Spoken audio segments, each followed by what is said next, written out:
हर हर महादेव, जय माता दी। आप सभी भक्तजनों को आने वाली महाशिवरात्रि की ढेर सारी शुभकामनाएं। आज हम देखते हैं कि हम मंदिर महाशिवरात्रि की पूजा करने जाए तो थाली में क्या क्या सामग्री लगेगी, हमें ऐसी कौन सी सामग्री रखनी है जिससे भोलेनाथ के साथ माँ पार्वती की कृपा भी हम पे बनी रहे। क्योंकि महाशिवरात्रि की जो दिन और रात्रि होती है उसमें पूजा करने का बहुत फल होता है। तो आप एक बार मंदिर तो जरूर जाए। घर में भी आप पार्थिव शिवलिंग बनाकर पूजा कर सकते हैं या फिर शिवलिंग आप रखे हैं अपने घर में तो भी आप पूजा कर सकते हैं। हो सके तो एक बार मंदिर जरूर जानी चाहिए, क्योंकि मंदिर में जो कृपा आप पे होती है वो भोलेनाथ की वो असीम होती है। तो मंदिर भी आसपास हो तो आप जरूर जाए। देख लेते हैं कि थाली में हमें मंदिर लेके जाने के लिए कौन कौन सी सामग्री लगेगी। सबसे पहले तो आप एक ऐसी थाली ले, थोड़ी बड़ी होनी चाहिए जिसमें आपकी सारी सामान अच्छे से आ जाए। नहीं तो आपको 2-3 बर्तन लेके जाना पॉसिबल नहीं होता है, तो एक थाली बड़ी सी ले ले।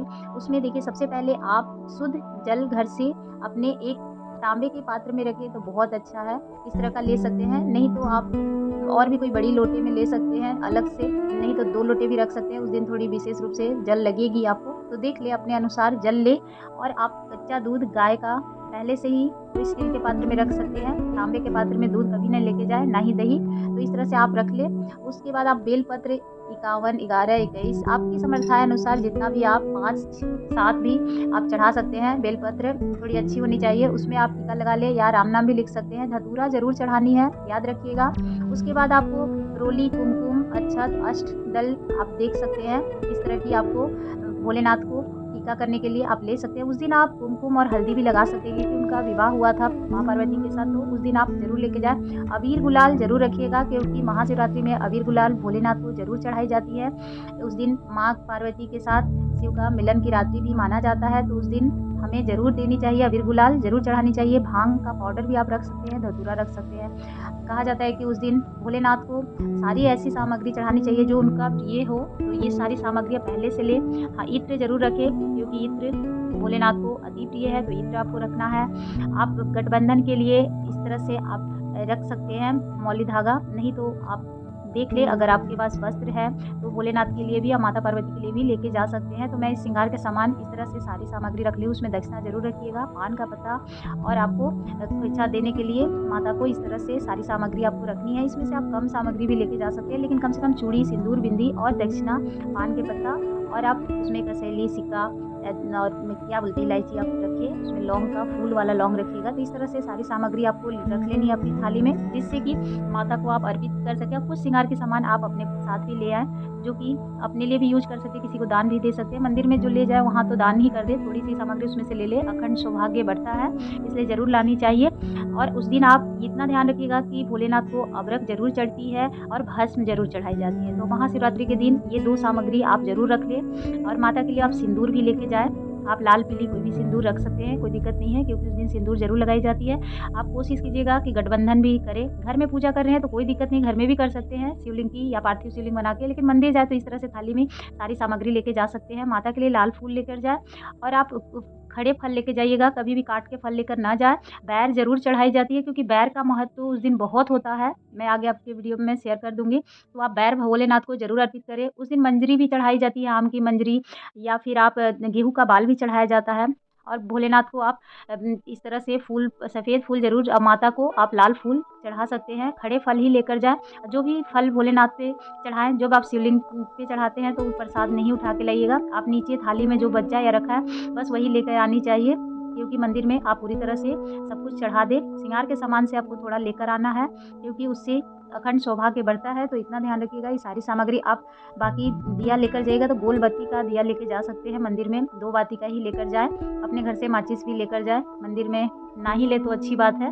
तो इस तरह से सारी सामग्री आप ले जा सकते हैं। जनेऊ ले सकते हैं, उस दिन आप पीले जनेऊ भी भोलेनाथ को अर्पित कर सकते हैं, क्योंकि उनका विवाह था। गणेश भगवान को भी अर्पित कर सकते हैं, तो आप जरूर लेकर जाए। धूप बत्ती लेकर जाए, क्योंकि हम लोग ऐसे भी अगरबत्ती नहीं जलाते, धूप बत्ती जलाते हैं। कपूर तो जरूर लेकर जानी है, कपूर की लास्ट में आरती कर लीजिएगा। पीला धागा आप रख सकते हैं।